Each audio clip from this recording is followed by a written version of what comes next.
Primeira carta aos Coríntios, capítulo 1. A gratidão de Paulo.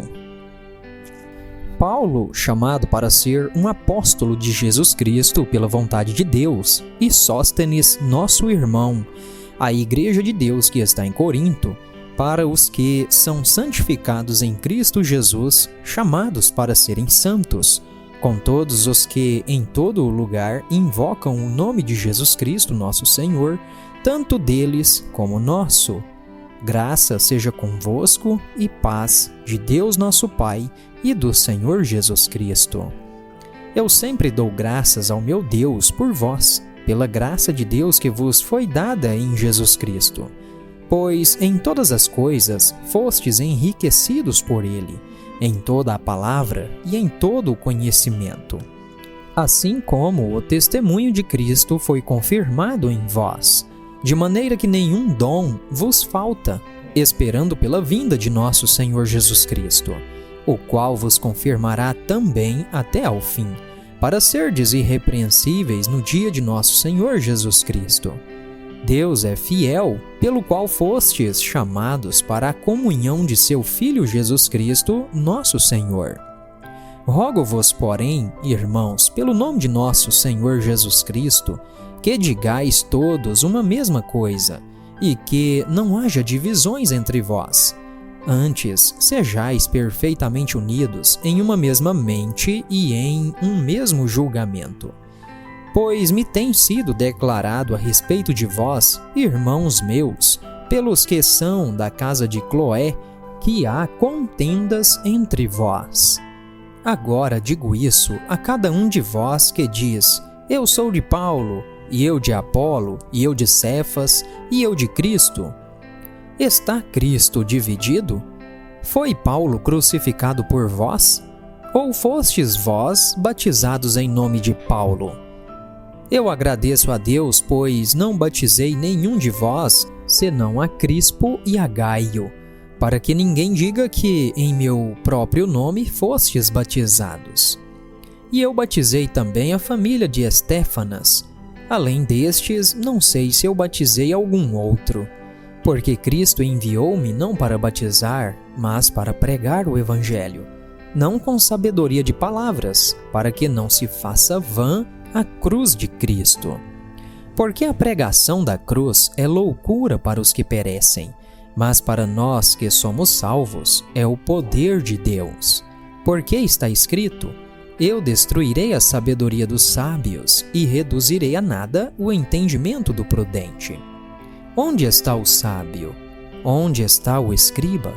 Onde está o inquiridor deste mundo? Não tem Deus feito insensata a sabedoria deste mundo?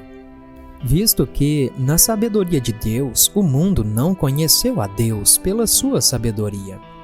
Agradou a Deus salvar os que creem pela loucura da pregação. Porque os judeus requerem um sinal, e os gregos buscam a sabedoria. Mas nós pregamos a Cristo crucificado, que é pedra de tropeço para os judeus e para os gregos loucura.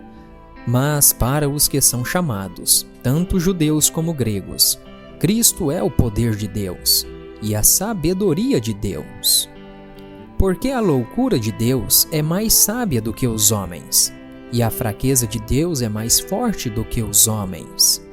Porque vedes o vosso chamado, irmãos, que não são muitos os homens sábios, segundo a carne, nem muitos os poderosos, nem muitos os nobres que são chamados. Mas Deus escolheu as coisas loucas deste mundo para confundir os sábios. E Deus escolheu as coisas fracas deste mundo para confundir as coisas que são poderosas. E Deus escolheu as coisas vis deste mundo, e as coisas que são desprezíveis, sim, as coisas que nada são, para aniquilar a nada as coisas que são, para que nenhuma carne se glorie em sua presença. Mas vós sois dele em Cristo Jesus, o qual por parte de Deus nos foi feito sabedoria e justiça e santificação e redenção, para que, como está escrito, aquele que se gloria, glorie-se no Senhor.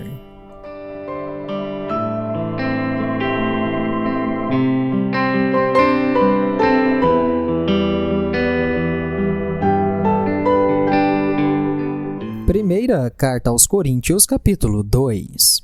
A sabedoria procedente do Espírito.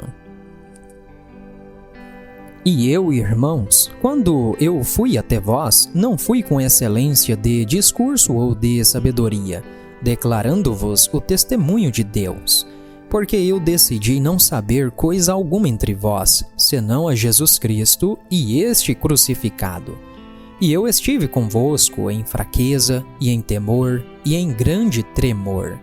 E meu discurso e a minha pregação não estavam em palavras persuasivas de sabedoria humana, mas em demonstração do Espírito e de poder, para que a vossa fé não esteja na sabedoria dos homens, mas no poder de Deus.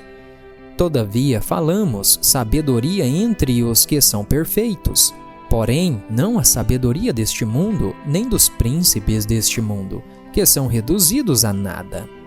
Mas nós falamos a sabedoria de Deus em um mistério, mesmo a sabedoria escondida, a qual Deus ordenou antes do mundo para nossa glória, a qual nenhum dos príncipes deste mundo conheceu, pois, se a tivessem conhecido, eles não teriam crucificado ao Senhor da glória.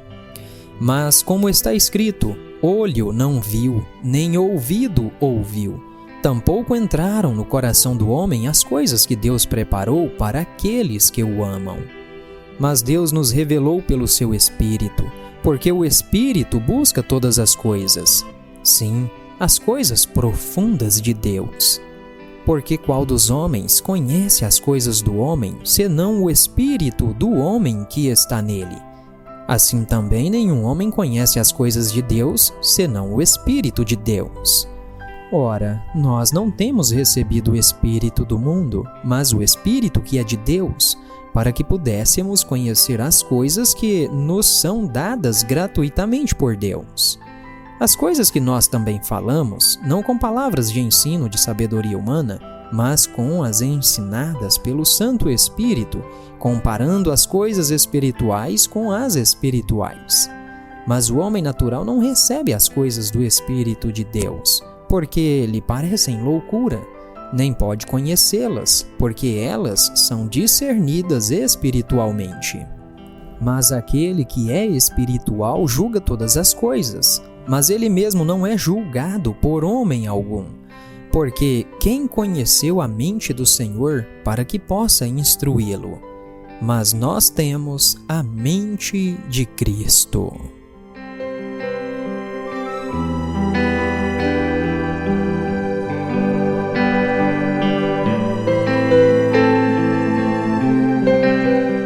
Primeira aos Coríntios, capítulo 3. As divisões na igreja. E eu, irmãos, não pude falar a vós como a espirituais, mas como a carnais, como a bebês em Cristo. Eu alimentei-vos com leite e não com alimento sólido, porque até agora não fostes capazes de suportar, nem mesmo agora sois capazes. Porque ainda sois carnais, pois, havendo entre vós inveja, contendas e divisões, não sois carnais e andais como os homens? Porque enquanto um diz, eu sou de Paulo, e outro, eu sou de Apolo, não sois carnais? Quem então é Paulo e quem é Apolo, senão ministros pelos quais crestes, conforme o Senhor deu a cada homem? Eu tenho plantado, Apolo regado, mas Deus dá o crescimento. Assim então, nem o que planta é alguma coisa, nem o que rega, mas Deus que dá o crescimento. Ora, o que planta e o que rega são um, e cada homem receberá a sua própria recompensa, de acordo com seu próprio trabalho. Porque nós somos colaboradores de Deus. Vós sois lavoura de Deus e edifício de Deus. Segundo a graça de Deus que me é dada, como sábio mestre de obras, eu pus a fundação, e outro edifica sobre ele, mas cada homem fique atento como se edifica sobre ele. Porque nenhum outro fundamento pode alguém lançar além do que já está posto, o qual é Jesus Cristo. Agora, se algum homem sobre este fundamento edificar, de ouro, prata, pedras preciosas, madeira, feno, restolho, a obra de cada homem se manifestará, pois o dia a declarará, porque esta será revelada pelo fogo, e o fogo provará o tipo da obra de cada homem. Se a obra que algum homem edificou permanecer, ele receberá uma recompensa. Se a obra de algum homem for consumida, ele sofrerá perda. Mas, ainda assim, ele será salvo, como pelo fogo. Não sabeis vós que sois o templo de Deus e que o Espírito de Deus habita em vós? Se algum homem corromper o templo de Deus, Deus o destruirá, porque o templo de Deus é santo, e este templo sois vós. Nenhum homem se engane a si mesmo. Se algum homem dentre vós parecer ser sábio neste mundo, torne-se louco para poder ser sábio. Porque a sabedoria deste mundo é loucura diante de Deus, porque está escrito: ele apanha os sábios na sua própria astúcia. E outra vez, o Senhor conhece os pensamentos dos sábios, que são vãos. Portanto, nenhum homem se glorie em homens, porque todas as coisas são vossas. Quer Paulo, ou Apolo, ou Cefas, ou o mundo, ou a vida, ou a morte, ou as coisas do presente, ou as coisas vindouras, tudo é vosso. E vós sois de Cristo, e Cristo é de Deus.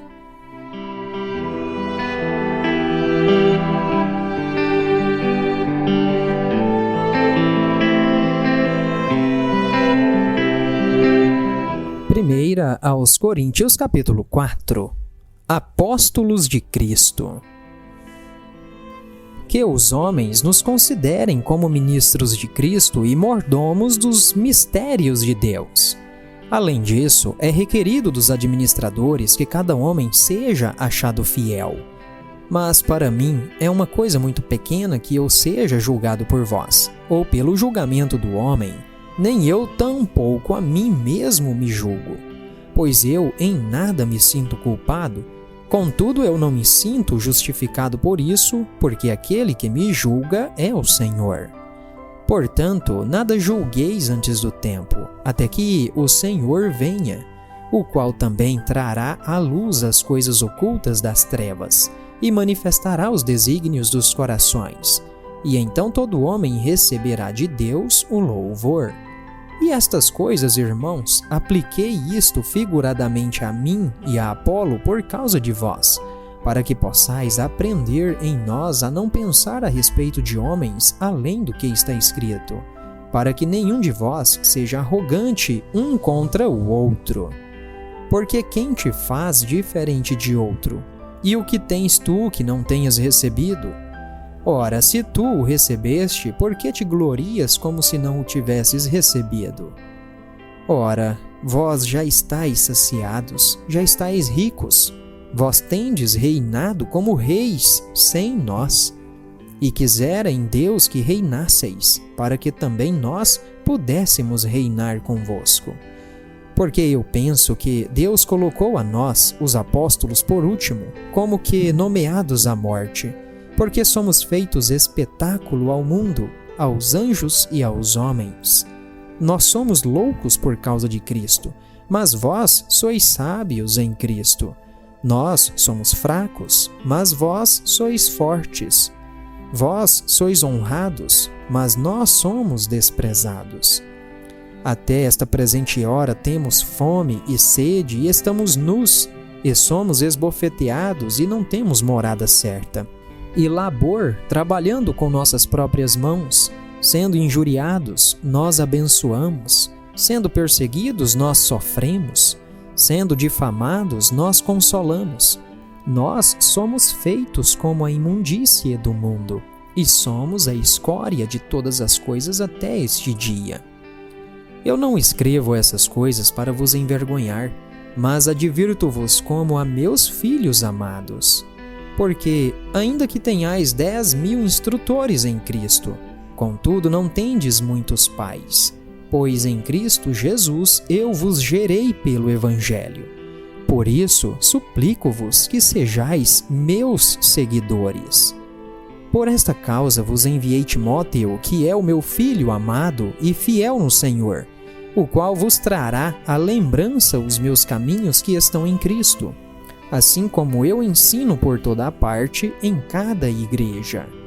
Mas alguns andam envaidecidos, como se eu não houvesse de ir ter convosco. Mas irei em breve até vós, se o Senhor quiser, e conhecerei, não as palavras dos envaidecidos, mas o poder, porque o reino de Deus não está em palavras, mas em poder. O que quereis? Que eu vá até vós com vara, ou em amor e em espírito de mansidão?